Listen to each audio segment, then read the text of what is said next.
औज़ुबिल्लाहिमिनश्शैतानिर्रजीम बिस्मिल्लाहिर्रहमानिर्रहीम। Page number 89। ये हम एक्सरसाइज कर रहे थे, एक्सरसाइज का आखिरी हिस्सा है। सवाल है जी नंबर 4। मुतअद्दिद ज़ैल सवालात के अरबी में जवाबात दीजिए, यानी अरबिक में ही आपने आंसर देने हैं। सवाल नंबर 1 है, मा हाज़िहिल अशियाउ, ये अशिया क्या हैं, मतलब चीज़ें, ये कौन सी ये चीज़ें हैं, ये क्या चीज़ें हैं। आपने माँ को हटा देना है। माँ का मतलब होता है क्या, ये आपने पढ़ा था। माँ का मतलब क्या होता है। वैसे माँ का एक और मतलब नहीं भी होता है, वो आगे जाके शायद आप पढ़ेंगे। तो बहरहाल क्या का मतलब तो आपको पता ही है कि माँ हाज़ा, बिल्कुल पहले चैप्टर में आपने पढ़ा था, ये क्या है। एक और तरह के ऐसे भी माँ का इस्तेमाल होता है, और उस सूरत में भी माँ मीनिंग जो है ना वो क्या की सूरत में ही आता है, लेकिन वो जो क्या है ना वो वाला क्या है कि जिसमें हम अपनी हैरत का इजहार करते हैं और अमेज़मेंट का इजहार करते हैं। बिल्कुल उसी तरह जैसे वट है ना, तो क्योंकि माँ जो है वो बिल्कुल वट की तरह है। जैसे वर्ड इंग्लिश में हम कहते हैं व्हाट इज़ दिस, और उर्दू में भी ऐसी होता है। अच्छा, हम कहते हैं व्हाट इज़ दिस, ये क्या है, और एक हम कहते हैं what a beautiful book this is, what a beautiful dress this is. मतलब अपनी हैरत का इजहार करते हैं ना, खुशी का, एक तरह की अमेज़मेंट उससे बयान करते हैं। और उर्दू में भी यही होता है, हम कहते हैं ये क्या है। और एक तरीक़ाकार, एक एक्सप्रेशन ये होता है कि क्या किताब है, क्या लड़की है, हो गया ना। तो इसी तरह से अरबिक में भी वो दोनों मीनिंग आते हैं। जैसे हम कहते हैं मा हज़िल अशिया, ये क्या है, ये चीज़ें क्या हैं, या मा हज़ा, ये क्या है। और एक हम कहते हैं मा अहसना रजुल, कितना हसीन शख्स है। मा अहसना नल वलदो, नबी करीम सल्लल्लाहु अलैहि वसल्लम की एक तारीफ़ में अशआर कहे गए हैं ना, तो उनमें शायर हज़रत हसान बिन साबित ने इस तरह का जो है ना वो अशआर कहे हैं कि आपसे ज़्यादा खूबसूरत मेरी आँखों ने देखा नहीं, और आपसे ज़्यादा खूबसूरत, तो उसमें जो है ना वो इस्तेमाल किया गया। एनी हाउ, माँ हाज़िल अशिया, ये क्या चीज़ें हैं, ये चीज़ें क्या हैं। तो माँ को हटाकर आप कहेंगे हाज़िल अशिया अक़लामुन व कुतुबुन। ये देखें, हाज़िल अशिया, हाज़िल अशिया अक़लामुन व कुतुबुन।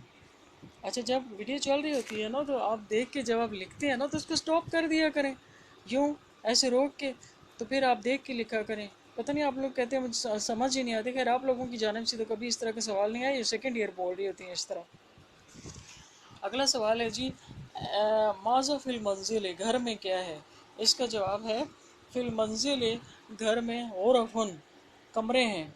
फ़िल मंजिल गुरफ़ुन। अगला सवाल है ऐन अल असातिज़तो, उस्ताद कहाँ हैं। इसका जवाब है अल असातिज़तो फ़िल मदरसते। ये देखिए, नज़र आ रहा आखिर में ये ताई मरबूता है, अल असातिज़तो फ़िल मदरसते। अगला है हल हाजी आलामन, क्या ये झंडे हैं। आपने जवाब क्या देना है, नाम हाजी आलामन, हाँ ये झंडे हैं। अगला है हल तिल का और आकन, क्या वो कागज़ है। नाम तिल का और आकन। अगला है माज़ा इंद शज, माज़ा इंदल बिनते, लड़की के नज़दीक क्या है। तो आपने लिखना है माज़ा को हटाकर इंदल बिनते शजरतुन, लड़की के नज़दीक दरख्त है। अच्छा, उसके बाद है जी अगला सवाल नंबर 5। मुद्दजा झैल को इस तरह तरतीब दीजिए कि जुमले बन जाएं। ये फिर वही है जो बहुत ज़्यादा इंपॉर्टेंट एग्ज़ाम के पॉइंट ऑफ व्यू से, कि यानी जो पंजाब यूनिवर्सिटी का ट्रेडिशनल एग्ज़ाम आता था ना, और अभी भी होगा, उसमें जो 5 सवाल मखसूस होते हैं, उनमें एक सवाल ये है कि इन वर्ड्स को रीअरेंज करके मीनिंगफुल सेंटेंसेस बनाए। तो मैंने आप लोगों से कहा हुआ है कि इसके लिए 4-5 पेजेस अलग रख के इनको अलग से आप इकट्ठे करते जाएं। तो जहाँ पे आपने पिछले चैप्टर्स के इकट्ठे किए हैं वहाँ पे इनको भी कर लीजिएगा। नंबर 1 है, आप इसको ऐसे लिखेंगे, खरीतत सऊदियत फ़ौकल जिदारे। کہ سعودیہ کا جھنڈا دیوار کے اوپر ہے. اگلا ہے جی التلامذۃ کتب جدیدۃ، کتب التلامذۃ شاگردوں کی کتابیں جدیدۃ نئی ہیں. اگلا ہے طوال تل کا منازل، میں نے آپ کو بتایا ہوا ہے کہ اسم اشارہ ہمیشہ پہلے آتا ہے. تل کا منازل طوال، اور جو اسم صفت ہے نا وہ آخر میں آتا ہے، بلکہ اسم کے ساتھ آتا ہے. ٹھیک ہے. اچھا اس کے بعد ہے اسماء حاضی الطلاب، حاضی اسماء الطلاب، یہ لڑکوں کے نام ہیں، طالب علموں کے نام ہیں.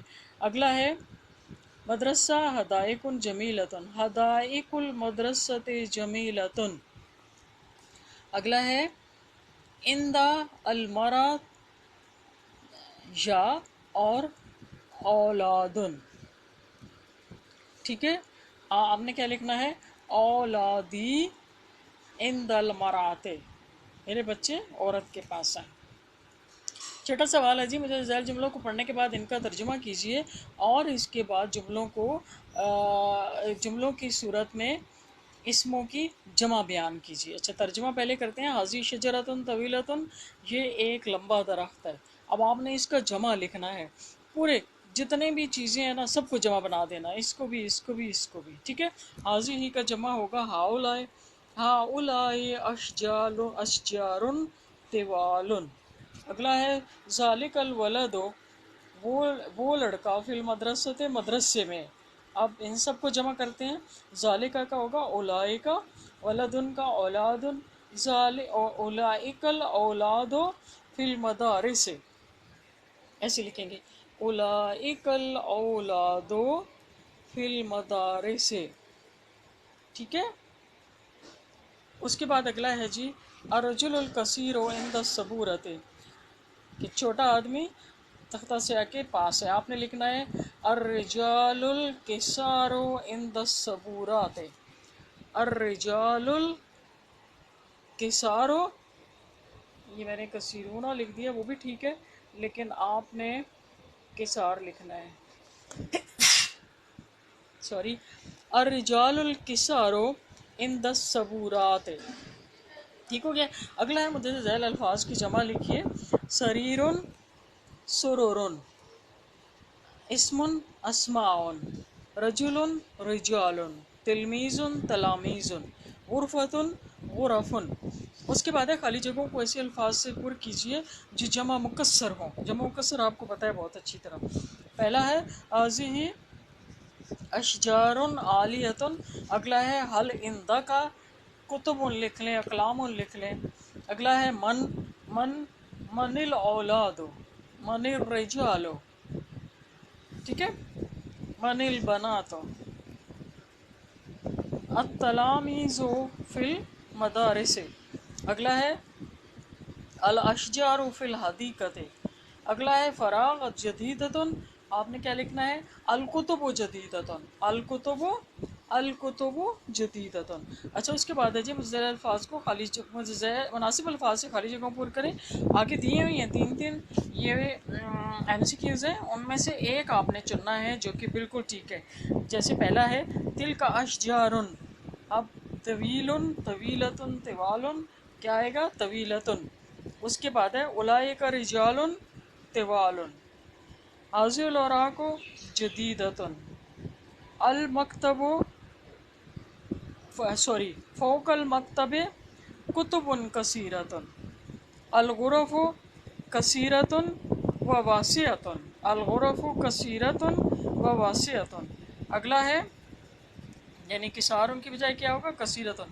تلک اشجار طویلۃ، اولئک رجال طوال، حاضی الاوراق جدیدۃ، فوق المکتب کتب کثیرہ، اور الغرف کثیرۃ و واسعۃ. یہ بھی بہت زیادہ امپورٹنٹ ہے. یہ جو ایم سی کیوز کی فارم میں ہے نا، اس کو بھی آپ 4 پیجز الگ کر کے نا الگ الگ رکھ لیں. ٹھیک ہے.